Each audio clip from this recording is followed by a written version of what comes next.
after a phone call with Russian President Vladimir Putin, during which he announced plans for an upcoming meeting with Putin in Budapest. Can the president help bring an end to this Russia-Ukraine war? Let's talk about it with our guest, senior research and fellow China and National Security Heritage Foundation, Steve Yates, and U.S. Army combat veteran, Iraq and Afghanistan, Ricoh Danielson, and foreign correspondent Trent Murray is also with us. Welcome, guys. Hey, good morning. So I want you to take a listen to Vladimir Zelenskyy from his meeting with President Trump yesterday.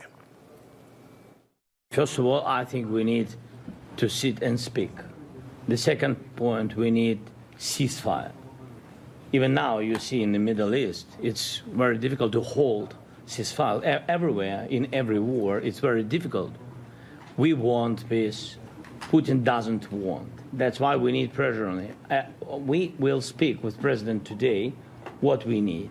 We understand what we need to push Putin to negotiation table. All right, Steve, he's wearing a suit jacket, still not wearing a tie. That's my personal Leave problem. him alone. I know, War. but he's gotten billions of dollars. But Zelenskyy, he was hoping to secure long-range missile, Tomahawk missiles, obviously, but the president has denied that request so far. Do you think we can expect Putin to come to the negotiating table without the threat of these long-range missiles?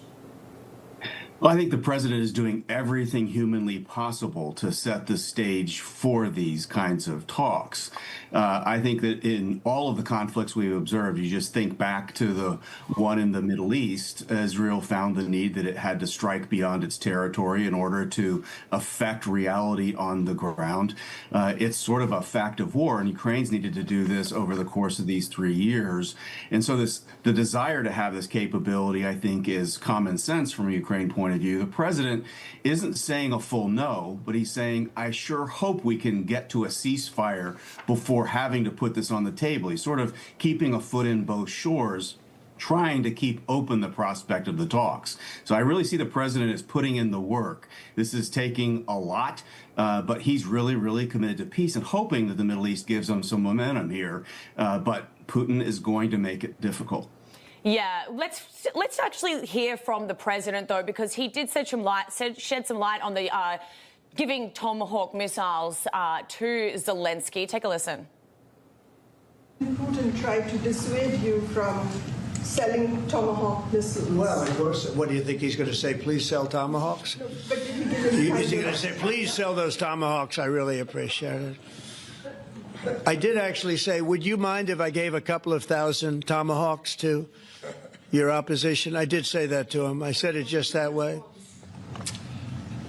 He didn't like the idea.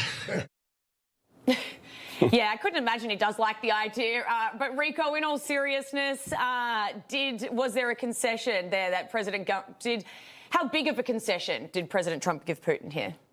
I don't think he gave him any concession. I mean, look, at the end of the day, President Zelenskyy knows that he's going into the winter fighting season right now from a technical perspective. He needs to move troops and tanks across the frozen tundra, and he can't do that in the winter. So this is why the biggest push for him to get Tomahawk missiles, long-range missiles, to reach deep in the belly of the Russia, Federation to stop the war. That's his technical approach. From a long-term perspective, this is not a good idea. This is just going to escalate the war, and this will actually put the stake in the nails, the knife in the stake itself, saying that the United States is going to willfully and directly engage in war with Russia, and this is not a good move. Trent, jump in here. What's your assessment on this? Well, look, I think undoubtedly the Russians are feeling the squeeze.